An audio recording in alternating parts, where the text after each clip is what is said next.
The poet Robert Frost, whose poem I read earlier, said, "The greatest thing in family life is to take a hint when a hint is intended, and not to take a hint when a hint is not intended." But how does one know? Communication is not easy, especially with family, where so much that touches us so deeply takes place. In my own family, I remember rules around my grandfather that, looking back at them now, don't seem particularly healthy. My grandfather had had what was called back then a nervous breakdown. We children were to be as quiet as church mice when he had Lawrence Welk on the television. And we were to be very, very, very careful to say or do nothing that would upset him. In my teens, he was diagnosed with lung cancer, and we were again carefully instructed. We were never, ever to say the word cancer in front of my grandfather. Thinking back on it now, I doubt if my grandfather was helped much by the rest of us treating him as though he was that fragile. I expect he was stronger than the family gave him credit for being. Of all my parents' children, my brother, my sister, and me, I am probably the one that caused my mother the most pain. What did I do? I went from being a United Methodist to a Unitarian Universalist. My mother sent me long, teary letters about the state of my soul and about how she couldn't bear to not see me when she got to heaven and I didn't. I wrote back a few times, but it became obvious that this was a difference that was never going to be resolved.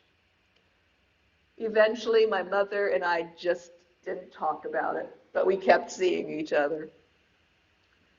My father, ever the more practical of my parents, just asked me if the Unitarian Universalist had a pension fund.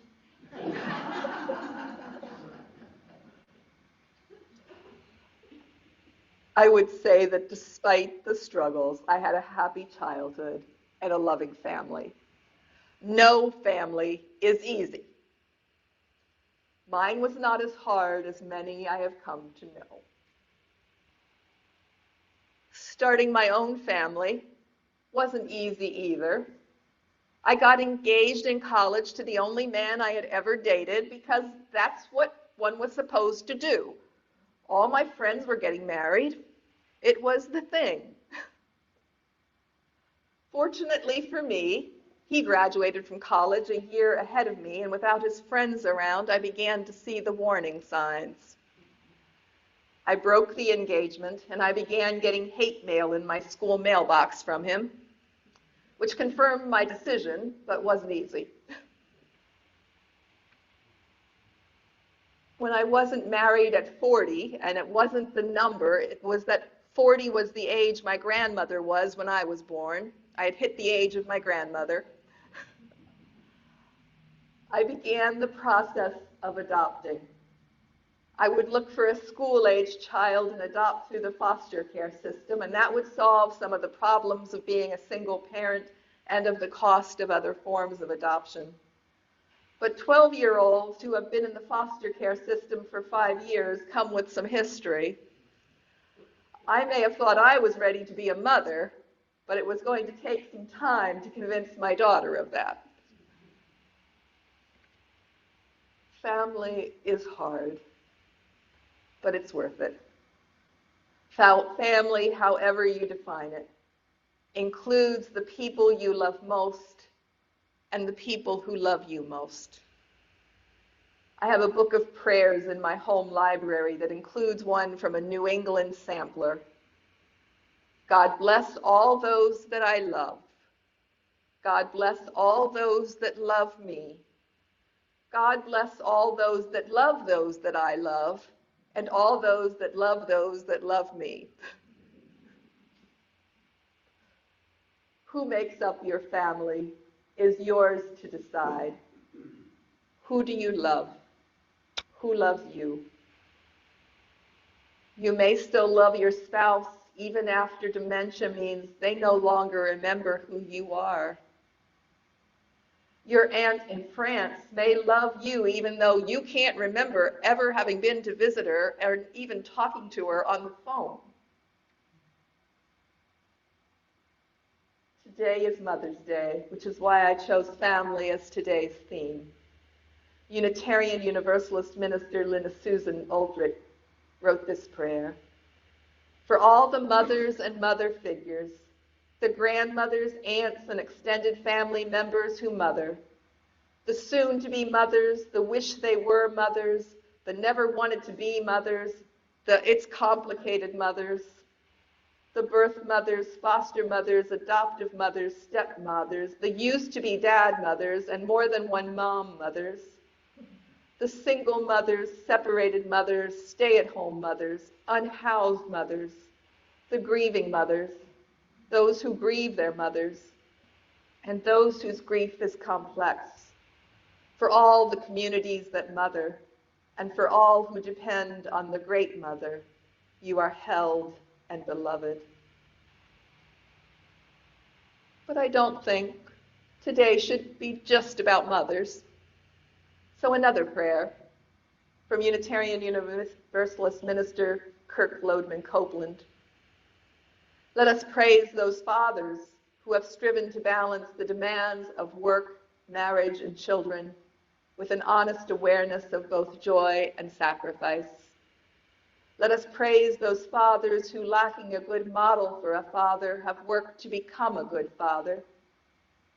Let us praise those fathers who, by their own account, were not always there for their children, but who continue to offer those children, now grown, their love and support. Let us pray for those fathers who have been wounded by the neglect and hostility of their children. Let us praise those fathers who, despite divorce, have remained in their children's lives. Let us praise those fathers who, as stepfathers, freely choose the obligation of fatherhood and earn their stepchildren's love and respect. Let us praise those fathers who have lost a child to death and continue to hold the child in their heart. Let us praise those men who have no children, but cherish the next generation as if they were their own. Let us praise those men who have fathered us in their role as mentors and guides. Let us praise those men who are about to become fathers. May they openly delight in their children.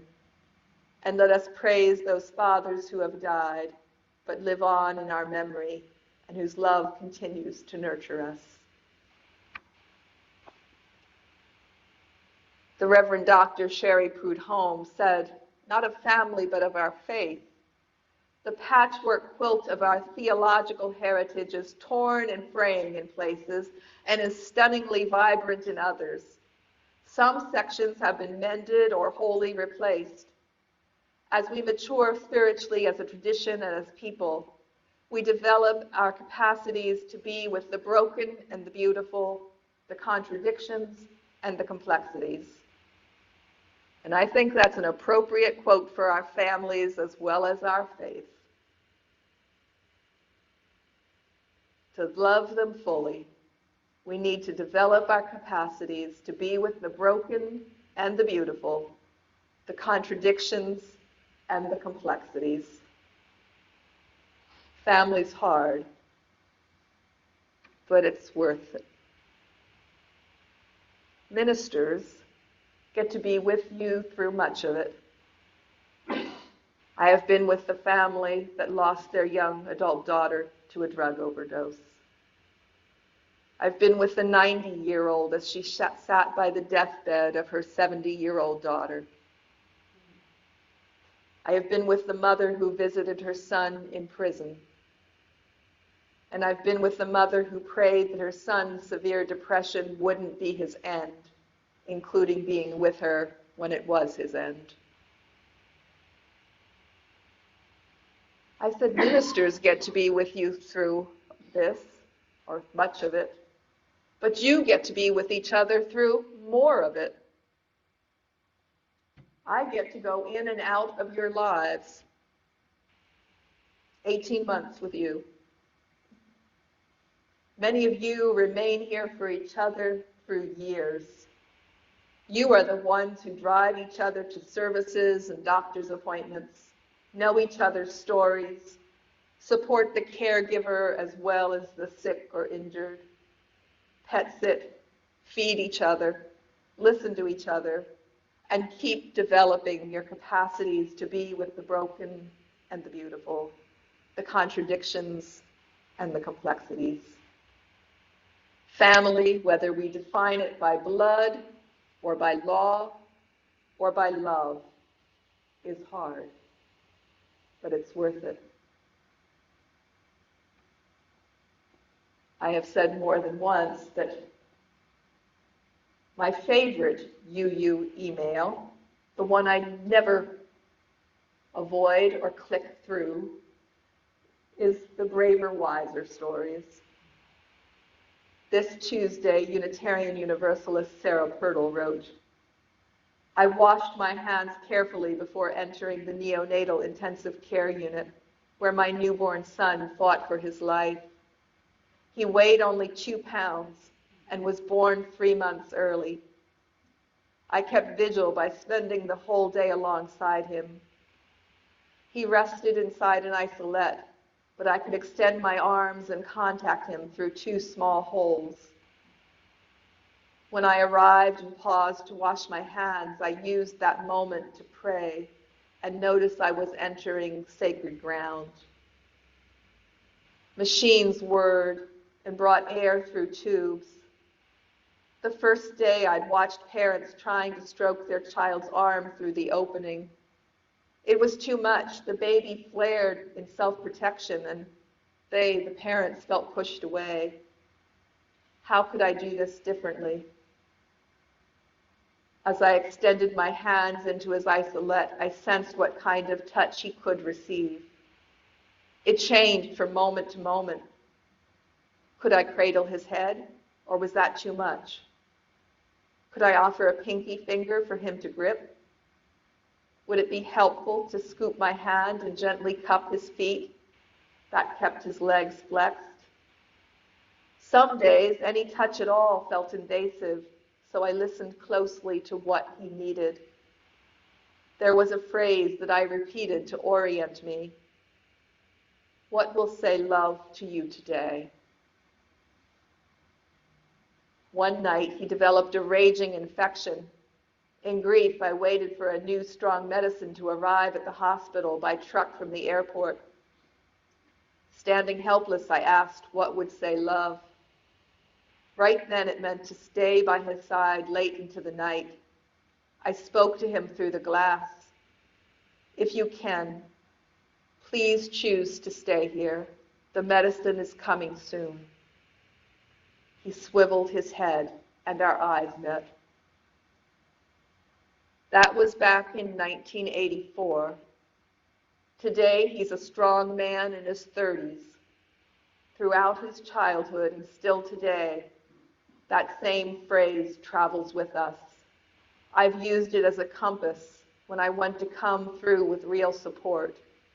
When he was a toddler in tears, during rocky times, even bringing him to college. It also comes up now in day-to-day living. If we're preparing to take a walk because there's something pressing on his mind, I want to get the right balance of listening while giving space. So I ask inwardly beforehand, what will say love to you today? Family is hard, but it's worth it. What will say love to yours today? Happy Mother's Day.